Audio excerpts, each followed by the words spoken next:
प्यारे बच्चों, स्वागत है आपका ऑनलाइन शिक्षण कक्षा में। बच्चों, आप सभी कैसे हैं? आशा करती हूँ कि आप सभी लोग स्वस्थ होंगे और अच्छे से होंगे। बच्चों, आज काफ़ी दिनों के बाद हम फिर से अपनी हिंदी द्वितीय के अध्याय का अध्ययन करेंगे। बच्चों, अगर आपको याद है तो इससे पहले हमने जो पाठ पढ़ा था वो था सोने का हिरन। ठीक है, तो सोने के हिरन में मैंने आपको बताया था कि किस प्रकार से सीता सोने के हिरन को देखकर मंत्रमुग्ध हो गई और उसे राम से अपने लिए लाने के लिए वे जिद कर बैठी। वे उनसे हट कर बैठी कि उन्हें वह सोने का हिरन चाहिए। ठीक है बच्चों, तो अब आज हम पढ़ेंगे 8वां पाठ 8वां अध्याय। ठीक है बच्चों, इसका नाम है सीता की खोज। जब सीता को सोने का हिरन लाने के लिए राम जी को जाना पड़ा, ठीक है, तो उसके बाद जो सोने का हिरन था मारीच, उसको राम जी ने पकड़ने के लिए उसे तीर से ही घायल कर दिया और तीर लगते ही जो मारीच ने था वो मृत्यु को प्राप्त हो गया। और मृत्यु को प्राप्त होने से पूर्व उसने जो चीख निकाली, जो उसने आवाज़ निकाली, वो एकदम कैसी थी? राम जी के जैसी थी। ठीक है, जिस चीख को सुनकर राम जी की आवाज़ समझकर सीता विचलित हो गई, वो डर गई और लक्ष्मण को भी उन्होंने भेज दिया। किसको? किसकी सहायता के लिए? राम की सहायता के लिए। और फिर लक्ष्मण को भी विवश होकर वहाँ से जाना पड़ा।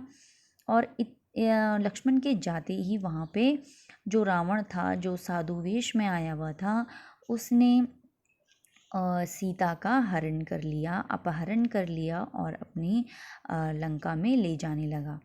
लेकिन बीच में ही जटायु नाम का जो पक्षी था उसने बीच बचाव किया, सीता को बचाने का प्रयास किया, किंतु उसकी भी पंखों को काटकर रावण ने उसको भी मृत्यु फिर प्राप्त हो गई। ठीक है, उनकी भी मृत्यु हो गई, जटायु की भी, सीता की रक्षा करते हुए। तो जब वो अपनी अशोक वाटिका में लेकर चला गया सीता को, तो उसके बाद अब आगे क्या हुआ वही हम इस पाठ में पढ़ेंगे, सीता की खोज। तो बच्चों, ये देखिए सामने, ये है राम के मन में कई प्रकार के प्रश्न थे, आशंकाएं थी। मारीच की माया उन्होंने देख ली थी। वह छल से उन्हें कुटिया से दूर ले आया था। अब क्या होगा? ठीक है, अब ये समझने लग गए, समझ में आ ही गया था राम को कि भाई सोने का हिरन भी कभी होता है। और जैसे ही मारीच ने राम की आवाज़ में उनके सामने सीते कहा, तो वो समझ गया कि ये बहुत बड़ा षड्यंत्र है, बहुत बड़ा प्रपंच है जो किसी ना किसी आशंका को जन्म देने वाला है। ठीक है, तो वे बड़े ही क्या हुए, कुटिया में पहुंचने से पहले वो रास्ते में दौड़ते हुए भागते हुए सोच रहे थे कि अब क्या होगा। ठीक है, यही सोचते हुए वे कुटिया की ओर भागे चले जा रहे थे। वापसी में एक पल भी विलंब नहीं करना चाहते थे। लक्ष्मण को वे कुटी पर छोड़ आए थे, सीता की रखवाली के लिए। अच्छा हो कि लक्ष्मण वहीं हो, मारीच की मायावी आवाज़ उन तक न पहुंची हो। राम ने सोचा, सीता अकेली रही तो राक्षस उन्हें मार डालेंगे, खा जाएंगे। तभी उन्होंने पगडंडी से लक्ष्मण को आते देखा। वही हुआ जिसका राम को डर था। अनिष्ट की आशंका, अनिष्ट का अर्थ होता है बच्चों कुछ बुरा हो जाने का, आशंका अर्थात डर, और बढ़ गई। और पता नहीं सीता किस हाल में होगी, राक्षसों ने उन्हें मार डाला होगा, उठा ले गए होंगे। इस प्रकार के उनके मन में प्रश्न हो रहे थे। अकेली सीता दुष्ट राक्षसों के सामने क्या कर पाई होगी। इस प्रकार के कई प्रकार के प्रश्न राम के मन में सीता की चिंता के लिए उठ रहे थे। कुटी छोड़कर आने पर वह लक्ष्मण से क्रुद्ध थे। क्रुद्ध अर्थात वो पे नाराज हो गए। उन्होंने क्रोध पर नियंत्रण रखा, अपने क्रोध पर उन्होंने नियंत्रण रखा। फिर भी लक्ष्मण का बायां हाथ जोर से पकड़ लिया। डर ने दोनों भाइयों को घेर लिया था। देवी सीता ने मुझे विवश कर दिया भ्राते। उनके कटु वचन मैं सह नहीं कर सका, कटाक्ष और उल्हाना नहीं सुन सका। ठीक है, मैं जानता था कि आप सकुशल होंगे। आपकी सुरक्षा को लेकर मन में कोई संदेह नहीं था। तब भी मुझे कुटिया छोड़कर आना पड़ा। लक्ष्मण ने कहा, यह तुमने अच्छा नहीं किया। तुम्हें मेरी आज्ञा तुम्हें मेरी आज्ञा का उल्लंघन नहीं करना चाहिए था। अब जल्दी चलो, मेरा मन चिंतित है। सीता ना जाने किस हाल में होगी, कैसी होगी। मायावी राक्षसों का कोई ठिकाना नहीं। राम ने चलने की गति और बढ़ा दी। कुटिया अभी कुछ दूर थी पर दिखाई पड़ने लगी थी। राम ने वहीं से पुकारा, सीते तुम कहाँ हो? जैसे कि उन्हें पता चल गया हो कि सीता आश्रम में नहीं है। कुटिया मौन रही। वहाँ से कोई उत्तर नहीं मिला। राम की बेचैनी बढ़ गई। उनकी एक आवाज़ पर कहीं से भी उपस्थित हो जाने वाली सीता वहाँ नहीं थी। अनुपस्थिति बोलती कैसे? अनुपस्थिति कैसे बोलती? अर्थात जब सीता वहाँ थी ही नहीं तो वे किस की बात का कौन उनको जवाब देता? राम की आवाज़ पेड़ों से टकराकर हवा में विलीन हो गई। कुटिया के शून्य में समा गई। शून्य अर्थात शांति में, कुछ नहीं था वहाँ। राम पुकारते रहे, उत्तर में उन्हें बार बार सन्नाटा ही मिला। चुप्पी हर ओर थी। हर दिन हवा में झूलने वाले पत्ते शांत थे। लताएं गुमसुम पड़ी हुई थीं। चिड़ियों की चहक विलुप्त थी। चिड़ियों की चहक लुप्त थी। लुप्त अर्थात गायब थी। कुटिया के निकट घूमने वाले पशु पक्षी चुप खड़े थे। वह स्तब्ध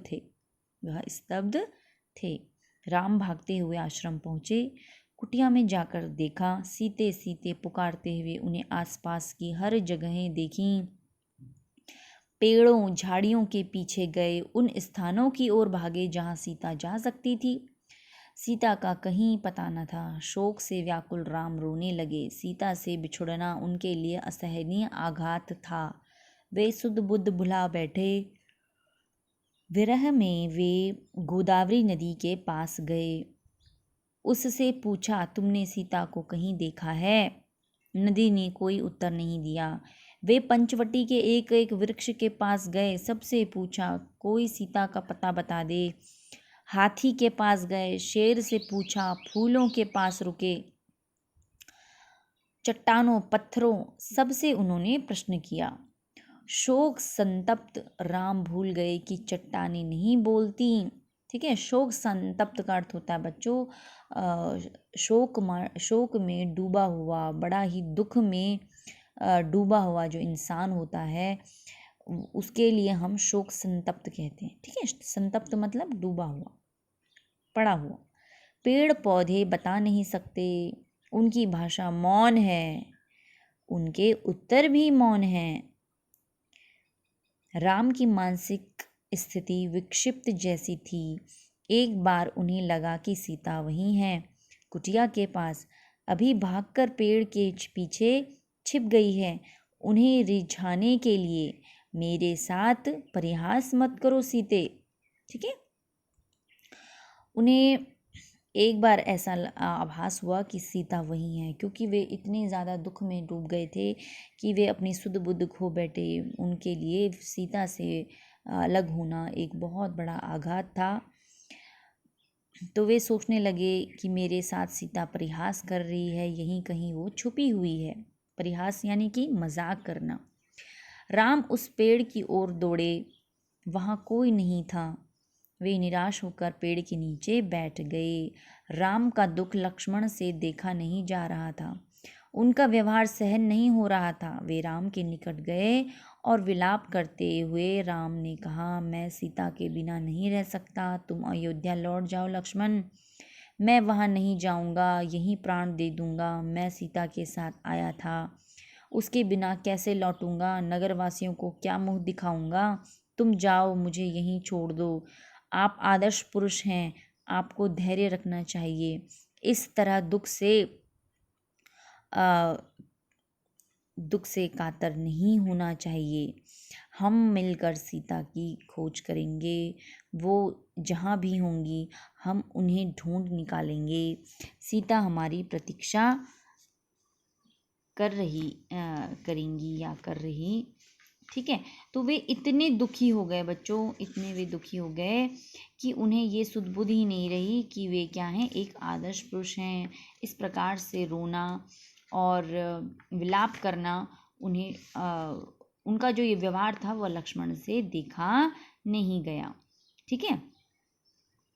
तो उन्होंने कहा कि सीता हमारी प्रतीक्षा कर रही होगी, ऐसा वो उनके भाई ने कहा कि हम उन्हें मिलकर ढूंढते हैं। ठीक है। तो मिलकर हम उन्हें ढूंढते हैं, अपने भाई को उन्होंने कहा। तो बच्चों अभी ये चैप्टर लंबा है, तो अभी के लिए इतना ही काफ़ी है। इसके आगे क्या हुआ वो हम अगले